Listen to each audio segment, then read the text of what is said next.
खूनी कुआं। सीमा गर्मियों की छुट्टियों में अपनी नानी के गांव आई थी। सीमा नानी के घर पहुंचने के बाद अपनी नानी के पैर छूती है और उनसे आशीर्वाद लेती है। तभी उसकी नानी उससे कहती है, इतनी बड़ी हो गई मेरी सीमा, चल जल्दी से हाथ मुंह धो ले, मैं तेरे लिए खाना लगा देती हूँ। भूख लगी होगी ना? हाँ नानी, भूख तो लग रही है मुझे, आपके हाथ के बने हुए पीले दाल और चावल खाने की। कितना टाइम हो गया है मुझे आपके हाथ का बना हुआ दाल चावल खाए हुए। तू तो नौकरी में व्यस्त थी, तो तुझे कहाँ से टाइम मिलेगा अपनी नानी के लिए? और जब इतने टाइम बाद आई है तो ज्यादा टाइम के लिए रुक कर जाएगी तू। हाँ नानी, इस बार पूरे 2 महीने के लिए आई हूँ। सीमा की नानी अंदर जाकर उसके लिए खाना बनाने लगती है।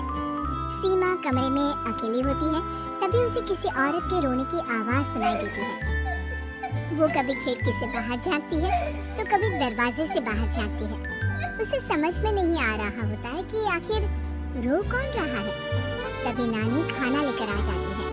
वो अपनी नानी से कहती है, नानी, कोई औरत रो रही है क्या? मैं जब से यहाँ आई हूँ तब से मुझे यहाँ किसी औरत की रोने की आवाज आ रही है। हे भगवान, कहीं ये वही तो नहीं? बोलो ना नानी। अरे कोई नहीं रो रहा, ये तेरे मन का वहम है। और तू ना अब खाना खा ले, ज्यादा यहाँ वहाँ की बातों में ध्यान मत दिया कर। जल्दी से खाना खा और फिर मेरे साथ आ जा मेरे कमरे में, दोनों बैठ कर खूब सारी बातें करेंगे। ऐसे ही अगले दिन सीमा अपनी नानी के साथ गांव के बाजार जा रही होती है। उसी रास्ते में फिर से किसी औरत के रोने की आवाज आती है। वो अपनी नानी से कहती है, अरे नानी, क्या सच में तुम्हें अभी भी किसी औरत के रोने की आवाज नहीं सुनाई दे रही? मुझे किसी औरत की बहुत बुरी तरीके से रोने और चीखने की आवाजें आ रही है। मैं बहुत परेशान हूँ नानी, आखिर ये कौन है? मुझे लगता है कि सीमा को शहर भेज देना चाहिए, यहाँ रहना उसके लिए ठीक नहीं। नानी बोलो ना, आप चुप क्यों हो जाती हो? सीमा, तू घर चल, मुझे तुझसे बहुत जरूरी बात करनी है। नानी सीमा को घर ले आती है और सीमा से कहती है, सीमा, कल सुबह तू शहर वापस चली जाएगी। अरे अचानक, आखिर क्या बात है नानी? आप मुझे ऐसे जाने को क्यों कह रही हो? मैं बस जो कह रही हूँ उस पर ध्यान दे। तू कल सुबह यहाँ से चली जाएगी, और ये बात मैं कोई मजाक में नहीं बोल रही। तू कल जाएगी तो मतलब जाएगी। अरे नानी, चली जाऊंगी मैं, ठीक है, पर आखिर बात क्या है ये तो बता दो। मम्मी से कोई बात हुई है या फिर मुझसे कोई गलती हुई है जो तुम मुझे अचानक से जाने के लिए बोल रही हो? देख सीमा, रात बहुत हो चुकी है और मुझे इस बारे में कोई बात नहीं करनी। चल, अब चल के मेरे साथ सो जा। सुबह की बस पकड़कर तुझे शहर भी तो जाना है। सीमा को अपनी नानी का ऐसा व्यवहार देखकर बहुत ही अजीब लगता है। उसे कुछ समझ में नहीं आ रहा होता है कि आखिर उसकी नानी उसे अचानक से गांव छोड़कर जाने के लिए क्यों कह रही है। ये सारी बातें सोचते सोचते सीमा की आंख लग जाती है और वो अपनी नानी के साथ सो जाती है। ऐसे ही आधी रात को सीमा को फिर से किसी औरत की रोने की आवाज सुनाई देती है। वो उस औरत की आवाज सुनकर बार बार करवटें बदल रही होती है और तभी उसे सपने में भी एक अजीब सी औरत की परछाई दिखाई देती है, जो इतना चीख चीख कर रो रही होती है कि सीमा डरकर उठ जाती है। वो पूरे पसीने पसीने हो रही होती है। वो अपने आसपास देखती है तो घर में बिल्कुल शांति का माहौल होता है। सीमा घबरा जाती है। वो अपनी नानी को जगाने की कोशिश करती है मगर उसकी नानी नहीं जगती। सीमा को फिर से उस औरत की रोने की आवाज सुनाई देती है। आखिरकार सीमा अपने आप को रोक नहीं पाती और वो घर का दरवाजा खोलकर बाहर निकलती है। आखिर ये माजरा क्या है? आज तो मैं पता करके रहूंगी।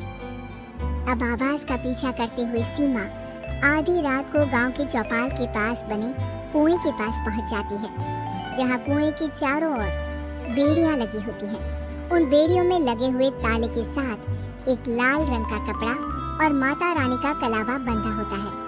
उस कुएं में से सीमा को किसी के रोने की आवाज आती है। सीमा परेशान हो जाती है। इस कुएं में कौन है? कौन है यहाँ? सुनो, कौन है? कौन रो रहा है? वो चिल्ला चिल्ला कर पूछती है और साथ ही लोगों को जगाने की कोशिश करती है, मगर किसी को भी उसकी आवाज सुनाई नहीं देती। अब सीमा खुद उस कुएं के पास की बेड़ियों और तालों को खोलने की कोशिश करती है और किसी तरह कुछ देर की मशक्कत के बाद सीमा उसको खोल भी देती है। और जैसे ही वो कुआं खोलकर उसके अंदर झांकती है, सीमा उस कुएं में गिर जाती है। इतने में उसकी नानी की नींद भी खुल जाती है और सीमा को पास ना देखकर नानी परेशान हो जाती है। नानी घबराकर पूरे घर में उसे ढूंढने की कोशिश करती है, जिसके बाद उसकी नानी और सभी लोग उस खूनी कुएं के पास जाते हैं और सीमा की नानी कुएं के पास खड़ी होती है। सभी गांव वालों और सीमा की नानी को सीमा के चिल्लाने की आवाज आती है। बचाओ! कोई मुझे बचाओ! मेरी बच्ची, हम आ गए। हम तुझे बचा लेंगे। नानी, मुझे यहाँ बहुत डर लग रहा है। यहाँ इंसान की कटी हुई मुंडियाँ, हाथ, पैर और कंकाल है और खून भी है। नानी, मुझे डर लग रहा है।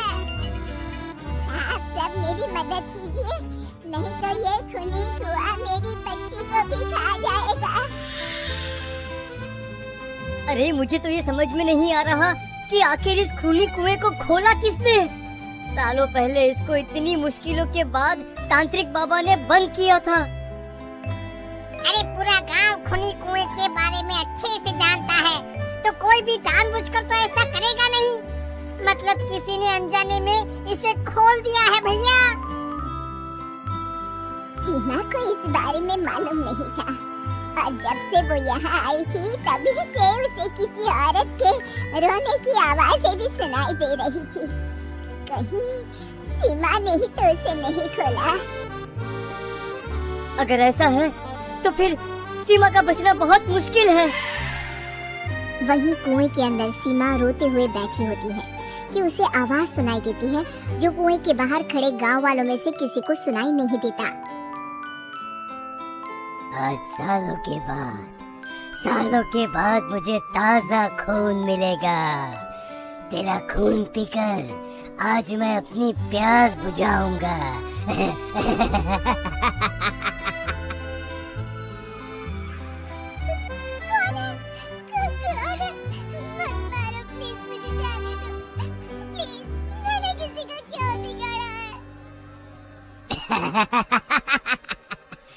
वो तुझे मरने के बाद पता चल ही जाएगा।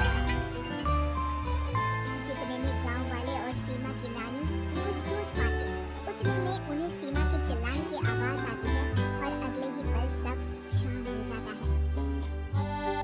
क्या हुआ? सीमा, मेरी बेटी। माफ करना बहन, लेकिन अब सीमा वापस नहीं आएगी। हमें एक बार फिर से कुएं को बंद करना होगा। गांव वाले तभी तांत्रिक को बुला कर लाते हैं। एक बार फिर अपने शक्ति से तांत्रिक बाबा उस कुएं को हमेशा हमेशा के लिए बंद कर देते हैं और वहाँ एक बोर्ड लगा दिया जाता है कि यहाँ आना मना है।